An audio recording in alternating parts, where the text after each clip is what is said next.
joining us for another episode. Pretty different today because we are not interviewing anyone, but they will be back soon. Um, so it's been not a well kept secret for a little while now that Vintage are going to be coming out with a range of guitar effects pedals. It's an interesting thing because in such a time where there's so much going on, obviously with Vintage as well, and so many changes to music and music technology and such, effects pedals as individual units. I know a lot of folk are really into like multi effects and all that sort of stuff, but to be honest, I kind of just like pedals. um, I've always just been the kind of way where I like individual pedals, um, purely just because if I have a pedal and it does something specifically just the way I like it, that maybe some other ones don't, or some of the multi effects pedals, if you have them and maybe they're a bit more limited in terms of what they can do with some of the effects, or maybe just don't quite, scratch that itch sort of thing. I just love pedals, be able to mix and match, your tone in that sort of way. The other thing as well is so much in terms of technology is so robust these days that maybe it's not as much of an issue. But I had a phaser pedal just die on us at the studio a few weeks ago, and obviously I can get a new phaser pedal, but it just makes me think, if I had a multi effects pedal and it went dud, I could be in trouble. you know, and I know it's not going to cost a lot to replace one individual pedal. But obviously I get the advantages of having multi effects with all the kind of ability to like save things and recall things and all the rest of it. So definitely not entirely against. It's just probably not for me. But Vintage have come out with this range of 13 different pedals. Lucky number, I know. So I've been lucky enough to be able to get these sent to me to have a little look about. So what I will do is shortly I'll show you just a little clip of me just running through a couple of them in the studio that I would probably use myself. I know there's going to be other people doing reviews for these who are going to do them more justice in terms of the actual sound quality and the kind of recording setup they have. And we were in the studio, but as luck would have it, in the studio we hire out, it's a kind of unit we go to, and our neighbours were in, so yeah, that's like a noise battle. So didn't go through things in a huge amount for the purpose of this, kind of demo sort of thing, or kind of run through. But there's going to be other folks who have got some perfect, kind of setups that are going to no doubt be showing you these things. Plus, you'll be able to buy them yourself soon, and you'll see for yourself too. But yeah, where to start? So there are some effects, and there are some almost like kind of distortion, kind of cab simulators, like distortion simulator type thing. So it just kind of echoes that kind of voice of a particular amp. So I'll start with the effects and the kind of handy tools. So this EQ pedal, first impressions, these are absolutely solid. We've got the connection there on the side for the effects and stuff for your 9-volt. Classic, kind of EQ selection, so you can go up and down. And the handy thing, I think, and the great thing that I think that they've brought out an actual kind of a graphic EQ pedal is just that. How do I put it? If you ever see folk like Glenn Fricker from like Spectre Sound, that guy can make a cheap PV Valve King sound like a Soldano in the studio on recordings, and a lot of it is, well, down to the quality of your speaker you're using, but obviously like the kind of EQ kind of characteristic of the amp you're using. So this is really handy. If you decide that you want to take something and just shift that EQ just a little bit in just a bit of detail. So your broad spectrum there, and you've got your level as well at the right. That's really cool. I tried this the other week, delay pedal. I like it. Nice and straightforward. Analog delay. You've got your level in the mix. You've got your delay, and you've got your repeat. It sounded fantastic. I was really super pleased with that. It's on my list. Fuzz, some nice Americana fuzz. So this, it's super cool because you've got the tone control, and I know that with fuzz it makes such a difference. You've got your fuzz control, obviously your level in the mix, and your tone control, but this is really good, and I found this is really cool. Just you can shape this a lot. The other thing to bear in mind with these is the build. Like I say, they are solid, but these pots are really nice. These are nice, fluid pots. I'm pretty impressed with them, especially for the price that these are going to be going out at. Distortion pedal, yeah. This gave me, I think, if I can put it one way, this kind of gave me the kind of vibe of a very classic and very well known distortion pedal, but it's awesome because you've got your bass, your mid, your tone, your volume, you've got how much boost you want in the mix as well, which is a nice feature, just for the fact that this is a 2-button pedal. So if you decide you want the distortion on or off, that's cool. If you want to use this as a something for that extra bit for the solos and such, then you just click on that boost, which is really handy. The cool thing I think with this sort of a distortion is as well, as with the other kind of gain channel voices, it's just super handy. You can just turn up to an effect, to effectively any kind of gig or whatever you want to turn up to, and you can just use this if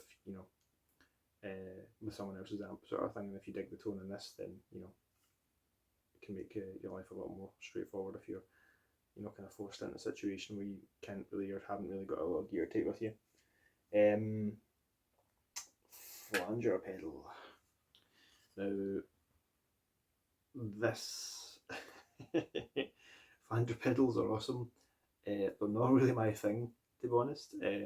For as an effect, like I love so many different bands that have these, that they use flanger pedals on the recordings. I've just always found that like any time I tried to use them, I just always sucked at it. But I was just like, maybe I just didn't have that hook that I needed for that. But yeah, it does what it says. The finish on it, you ain't gonna miss that. That orange, it's awesome. Definitely a cool little pedal. Reverb. This was really cool. There's a whole lot you can do with this because you've got settings for things like your decay and all the rest of it, and you've got a whole lot of kind of settings on this that you can kind of work with.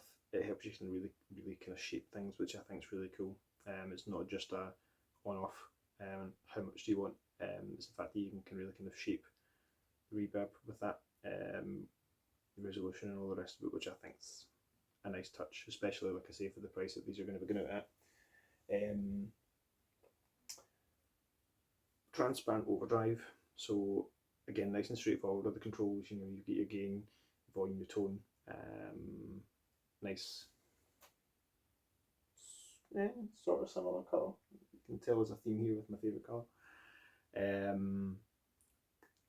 Really cool because it gives you that kind of extra gain, but doesn't colour things too much with a particular voice, which I think is really cool. Because sometimes you don't want that. Sometimes you just want to have that nice tone you have, but just make it grey and push it some more. So definitely does what it says in the tin. I keep these ones to this side because these are the ones that I tried out on the little clip I'll show you. So these are a mixture of effects and some kind of basically some kind of amp sims effectively. So Maytone, I just love. It's a thing I just love with the guitar world, and I have to hand it to Vintage in particular with the kind of the names that sometimes they come up with for the homage to certain individuals or certain folks that will use certain tones and such. So the Maytone, I got to try these pedals a bit more than obviously in the kind of recording I sent you, but like I say, other people are going to do these much more justice than I have.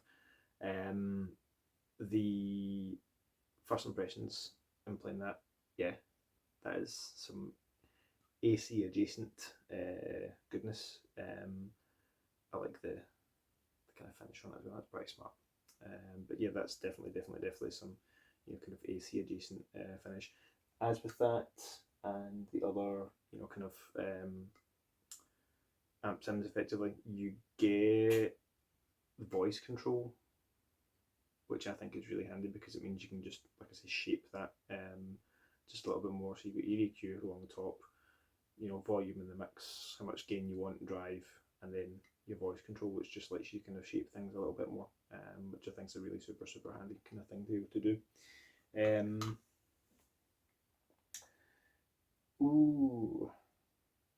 The Commander. So the Commander basically, you can just tell by those black, gold, and white colours that this is right on it with very well known British crunchy noises.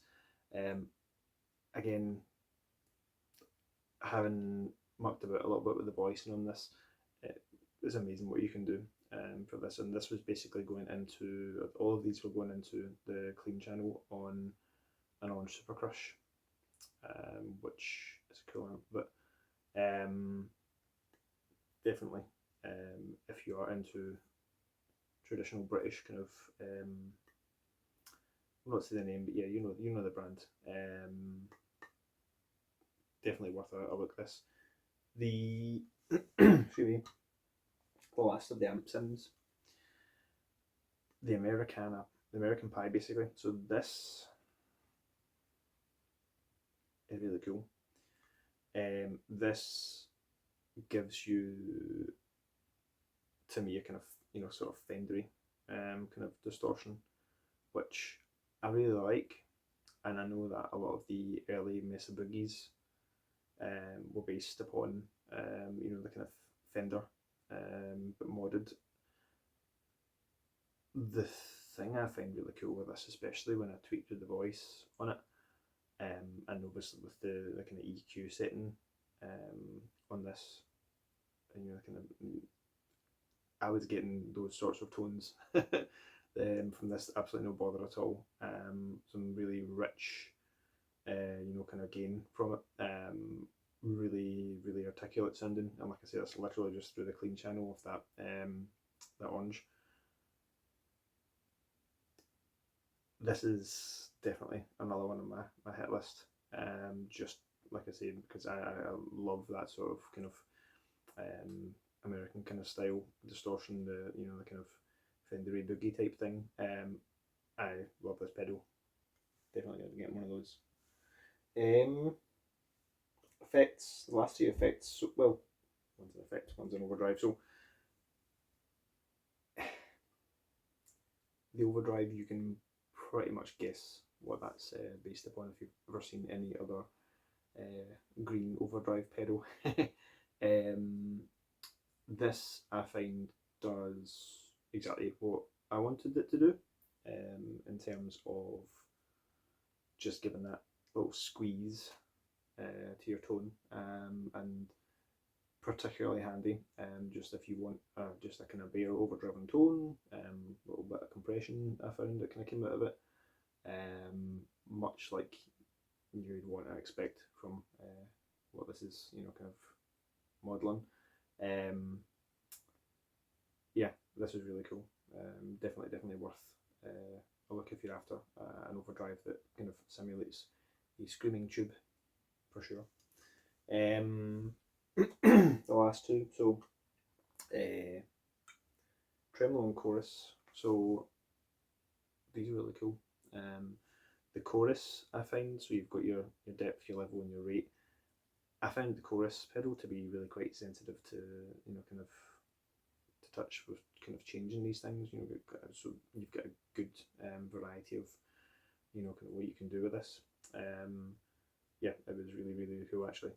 I have another chorus pedal, and I wouldn't even shame the manufacturer. It was pretty inexpensive, but it didn't sound as good as this. Definitely, this is awesome. And the tremolo. So much like things like flanger and all sorts of kind of different modulation pedals and such, I listen to a lot of artists that use these sorts of things, and how do I put it? Like I say, this is definitely the one where if I was between that and things like flangers and such, I would definitely have one of these. I'm going to be definitely getting one of these from a board. There's a few things I've been working on for a new project of mine, which would easily make good use of a tremolo pedal. And this is a really cool one, just nice and straightforward, intensity and rate. That's all you need. It doesn't get complicated, and I think this is what I like about the whole range of what they've brought out here, is that you have got plenty of scope for being able to shape what you want to do with the pedal, but without taking the piss in terms of additional controls. Like, what does that even do? And I should I jest, but I remember the first time even looking at certain amps like Mesa the Boogie dual rectifiers. Like as a young guy, I was like, yes, I want a shot of one of those. We went to the studio, we managed to rent one in the studio for like the session we were there for, and honestly, I was like, amazing, that sounds fantastic. And then you're looking at the back of it and you go like, what are all these things even do? It sounds fantastic as it is. What do these additional controls in the back? What are they even going to do? Sometimes less is more. Sometimes more is more. But the to my mind, I've kind of really hit the nail on the head in terms of yeah, useful pedals for your board. The other cool thing is they've got a nice isolated power supply, which is really cool. So basically you get with this like Velcro and stuff, and there's your power supply, you've got your daisy chain and some additional cables, and you've got your little power supply box, 18 volt, and again it's a handy addition to anyone's pedal board, just to have these just for ease of keeping things where you are. So I've got at the moment I've got a Kinsman pedal board case, and at my stage in life should have been more sensible, a lot more straight, a lot earlier, and actually, maybe got a hold on one of these, just to keep everything nice and tidy, and just make sure that everything's just down on your board, and you don't need to muck about with it every time you come into the studio. So, yeah, quite a lot to quite a lot to unpack there. Just checking I haven't missed any. But no, that is the Magic number 13. They should be out. They'll probably be out by the time you see this, to be fair. So I've got the duty of keeping this all secret. Yeah, I would definitely say have a look at these, and there'll be more videos and such come out from different people, I'm sure, with their own thoughts and such. The only hope is that, like I say, with everything that's been going on in the world, and obviously